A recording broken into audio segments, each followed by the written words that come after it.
तो आज का हमारा टॉपिक है, चलिए शुरू करते हैं। आज का हमारा टॉपिक है साधारण ब्याज। मैं बताने वाला हूँ आप लोगों को। तो जैसे कि आप देख रहे हैं, सिंपल इंटरेस्ट हूबहू आपकी किताब की तरह ही है, मतलब ये बुक आपकी ही क्लास की है।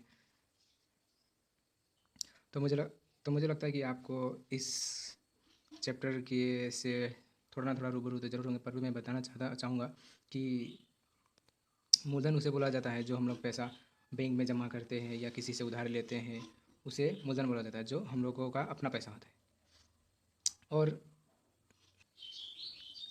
और ब्याज वो होता है जो हम लोग भुगतान भरते हैं, मतलब किसी से उधार लेते हैं तो उससे जितनी देर तक हम लोग ब्याज को, उसके पैसा को अपने पास रखेंगे तो उसके बदले में जो हमें पैसा देना पड़ता है उसे ब्याज बोला जाता है। और समय तो आपको पता ही है, 1 साल 2 साल या फिर दिन, हफ्ता, महीना में जितना भी लेते हैं वो है दिन। और है मिश्रधन। मिश्रधन माने अमाउंट होता है। तो मिश्रधन उससे बोलेंगे जो मूलधन और ब्याज मिलके बनता है। जैसे कि किसी ने किसी को उधार दिया 100 रुपया, तो वो अगर 1 महीना बाद उसे 150 रुपये दिया, तो 50 रुपया जो दिया एक्स्ट्रा वो होगा ब्याज। और मिश्रधन वो होगा जो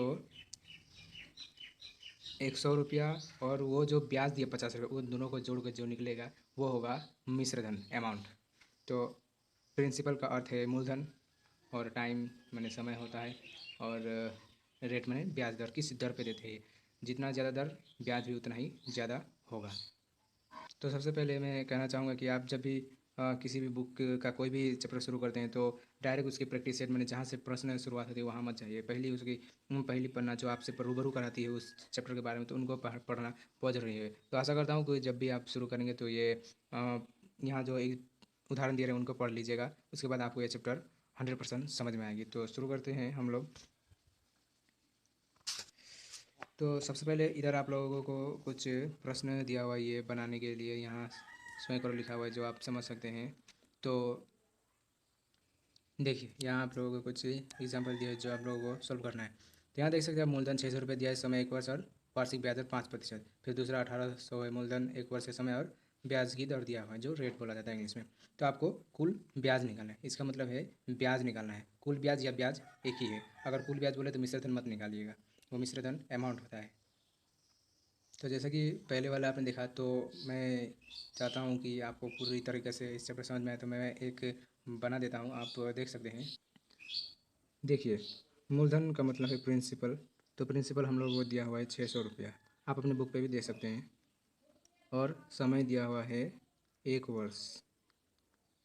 फिर ब्याज दर मतलब रेट, वो दिया हुआ है 5%। बट्टे में भी दिया हुआ हो तो कोई फ़र्क नहीं, आप जैसे बनाते वैसे ही बनाएगा, बस बट्टे वाला को नीचे रखिएगा, कोई उसमें कन्फ्यूज होने की बात नहीं है। तो SI का अर्थ होता है सिंपल इंटरेस्ट, जो हम लोगों को निकालने बोला है ब्याज। इंटरेस्ट और ब्याज एक ही है। तो देखिए शुरू कर दे। तो ब्याज निकालने का फॉर्मूला है PTR/100। SI = PTR/100। इसका मतलब है P मैंने प्रिंसिपल, T मैंने टाइम, R मैंने रेट, तो 100 और नीचे 100। तो देखिए P हम लोगों के पास क्या है 600 रुपया, T हम लोगों के पास क्या है 1 वर्ष, और रेट है 5%। तो प्रतिशत है तो नीचे 100। तो ये जीरो कट जाएगा। तो आप जैसे एक से जितना भी बड़ा संख्या गुना करिए एक ही होगा, और जो जिससे गुना करिए वो होगा। तो आप ऐसा करिए, 5 एकम 5 ही होगा, तो 5×6 = 30। इसका मतलब ब्याज जो है वो 30 रुपया होगा। तो आशा करता हूँ ये आपको समझ में आया। तो इसी प्रकार आप दूसरा वाला भी ट्राई करिएगा, और आशा करता हूँ कि वो भी इसी प्रकार आप ज़रूर बना पाइएगा। तो चलिए आगे बढ़ते हैं। फिर दूसरे वाले आप देख सकते हैं यहाँ, जिसमें आपको मूलधन निकालना है। समय दिया हुआ है, वार्षिक ब्याज दर दिया हुआ है, कुल ब्याज कितना है वो भी दिया हुआ है। तो मैं चाहता हूँ कि आपको मैं कुछ बेसिक जो फार्मूला है वो बता दूँ, क्योंकि जब भी आप बनाइएगा तो आपको जो फार्मूला है वो यूज़ करिएगा तो जल्दी बन जाए। और इस सबसे अच्छा है आपको बेसिक कॉन्सेप्ट समझना पड़ेगा। देखिए, इस चैप्टर में सब फार्मूला यहीं से निकलती है।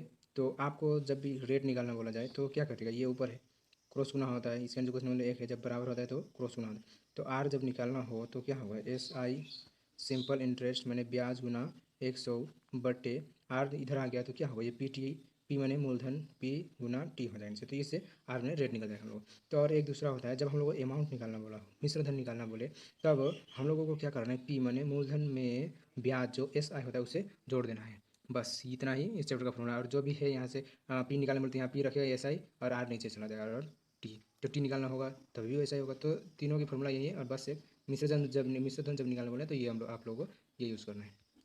तो शुरू करते हैं हम लोग। यहाँ जैसे कि आप देख सकते हैं मूलधन निकालने बोला है, तो वहाँ मैंने पहली वाला बना दिया था, तो यहाँ मैं चाहता हूँ कि मैं नीचे वाला बना दूँ, जो ये नीचे वाला। समय 1 वर्ष है, ब्याज की दर 3.5% है और कुल ब्याज जो है 59.5 रुपया है। तो हम लोगों को क्या निकालना है, पी। अब क्या निकालना है, मूलधन।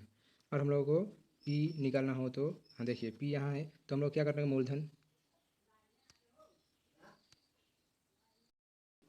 तो चलिए ये दूसरा वाला बनाते हैं, जैसे कि मैंने कहा था ये वाला बनाऊंगा। तो देखिए पी हम लोगों को निकालना, पी हम लोगों को क्या करना है, निकालना है। तो हम लोगों को क्या दिया हुआ है यहाँ पर, टाइम दिया हुआ है ना, टाइम दिया हुआ है 1 वर्ष। तो ये लिखने की ज़रूरत नहीं, मैं डायरेक्ट सॉल्व कर देता हूँ। तो हम लोग को निकालना है मूलधन ना, जैसे कि हाँ यहाँ लिखते हैं मूलधन बराबर क्या होगा, एस आई। मैंने कहा था ये और ये गुना होगा, जब भी यहाँ से 300 कोई भी निकालना हो तो एस आई गुना 100 होगा। तो यहाँ पे वैसा ही होगा, एस आई मैंने ब्याज में, ब्याज कितना दिया है 59.50, लिखने से भी होगा, नहीं लिखने से भी होगा। और गुना में क्या होगा 100, तो ब्याज गुना 100। नीचे क्या होगा, समय गुना दर, तो समय कितना दिया है 1 वर्ष गुना रेट है 3.5%। तो ये पॉइंट हम लोग हटाएंगे तो ऊपर वाले में 1, और ये एक ये पॉइंट के बाद जितना संख्या उतना ही जीरो ऊपर लगाएंगे, तो एक संख्या है तो एक जीरो लगाएंगे। यहाँ देखिए ये पॉइंट को भी हटाएगा तो नीचे क्या होगा, एक आएगा। और यहाँ कितना संख्या, एक दो संख्या, तो यहाँ दो जीरो लगाएंगे, समझ गए। फिर देखिए ये एक जीरो काटने की दरकार नहीं, यहाँ जब 100 100 तो 100 100 ही काट देंगे। और 35 ये कटेंगे, 35 5 सीधा काटते हैं, 35 से काटने में 5 से ही काटते ना। 5 7 35, तो 5 से 5 जगह 5, 5 जगह 5, चलो 5 9 45, अच्छा कट गया। फिर 7 से मेरे ख्याल से नहीं कटेगा, तो यहाँ ऊपर होगा, जब भी 10 या 1 रहे और उसका पीछे जितना भी संख्या रहे, जितना भी जीरो है, उससे गुना करना हो तो हम लोग को संख्या के बस जीरो वहाँ ऐड कर देंगे। बस यहाँ 1 जीरो था, 1 जीरो ऐड कर दिया, तो नीचे कितना है 7 है। ओह 7 से कट जाएगा तो 13 सते, ना 7, हाँ कट जाएगा 7 का 7 4 सते सते 49, तो 2 जीरो, तो हो गया ये 1700 रुपया। ये क्या था, उसका मूलधन था। बक्से में 1700 रुपया